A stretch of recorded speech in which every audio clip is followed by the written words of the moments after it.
Ivar Hansen was more than just a young man caught in the crossfire of war. Trained in the military in 1939, he possessed the discipline of a soldier and the strength of a man who knew how to stand his ground. But on October 28, 1942, that strength was put to the ultimate test.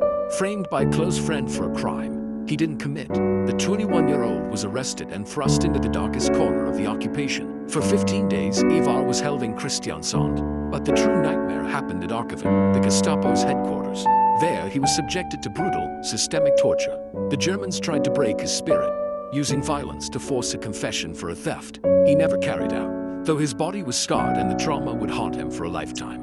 Ivar's resolve remained unbroken. He never gave them what they wanted. On November 12th, he arrived at Grini as prisoner 5422. In a rare propaganda film, we see him for a brief moment. He stands among other prisoners, looking directly into the lens. It is the face of a survivor.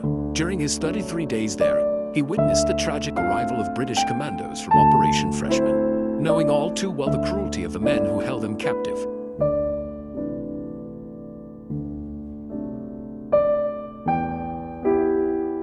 After a final transfer to Malaga in 19, the Luftwaffe finally realized the truth.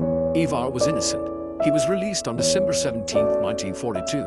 He returned home, but he brought the war back with him in a way few could understand. Like so many who suffered at the hands of the Gestapo, Ivar chose silence. He refused to speak of the horrors of Arkivet to the world, sharing the burden only with his wife.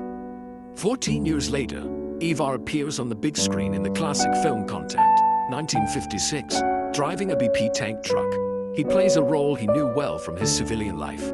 Despite the trauma that lived within him, Ivar Hansen achieved the greatest victory of all. He remained a kind and happy man. He didn't let the brutality of his torturers turn him bitter. He chose to live with grace, a man whose spirit proved far stronger than the walls of any prison. And Ivar would later die peacefully in Kristiansand Hospital March 12, 1999. And he was 77 years old when he died.